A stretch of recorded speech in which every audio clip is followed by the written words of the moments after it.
That's something doing this film opened up for me, was just the power of the work that the Catholic Charities is doing, taking care of this segment of the population. Well, Catholic Charities this Thursday night is hosting a film screening about a harm reduction program that I bet you've probably never heard about. This is a housing facility near downtown Minneapolis that's called the Glenwood. And for the men who live there, every day is a battle to live. It's given me a stable place to live and a very secured feeling. At the end of Glenwood Avenue North in Minneapolis is a place where many men reach the end of the line through the bottom of a bottle. I've been called Herman since, I think, kindergarten, even before that. Herman admits to drinking since 9th grade. He's now 60. The dragon's still there. I mean, it's always going to be there. He's had stints of sobriety, but the dragon in the bottle kept calling. And then I ended up in detox for so many times. It was ugly. And then finally the lady at detox said, "I'm going to get you here." And she got me here. Here is the Catholic Charities residential harm reduction program called Glenwood. So we have meal service 3 times a day here, breakfast, lunch, and dinner. Emilia Lewin-Karras is the director of supportive housing.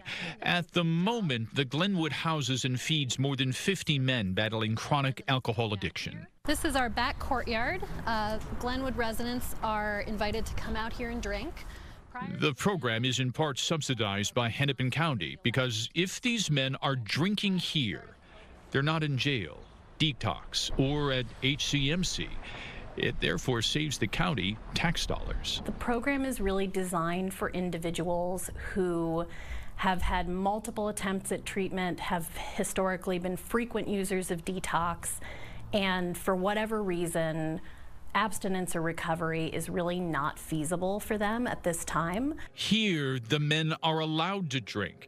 Their liquor is stored downstairs behind the front desk, and the beer is kept in the fridge. We had a lot of residents telling us that they drank liquor because they couldn't tolerate warm beer.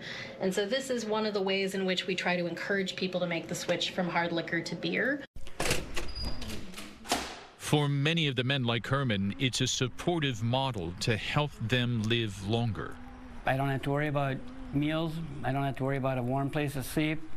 I got people that watch out for me. The Glenwood facility has actually been around a long time. It's celebrating its 30th anniversary. For residents like Herman, it provides that sense of stability, all of it captured in a recent documentary.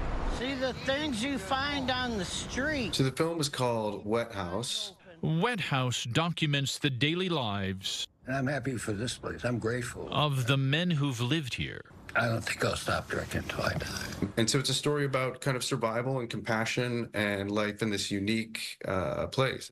Benjamin May is the film's director, who says it shows the daily battle of life and death. I mean, I really got the sense that these guys were kind of staring at the abyss, you know, of the end of their lives. I would love a lot more people to see it. I think that it is really a fantastic depiction. For Herman, it's real life. I lived a really, really tough life. It's not been pleasant, but I'm making changes. Changes in a world he's still trying to navigate. It's going to be a tough one, but it's a good journey.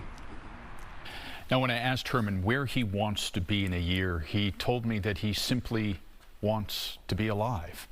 Now, the film Wet House, it's a really powerful documentary. Catholic Charities and the Minneapolis Institute of Art are having a special screening of the film this Thursday night. It's at MIA, and it starts at 5:30. I put the registration link and more information on the Glenwood on our website and my Facebook page.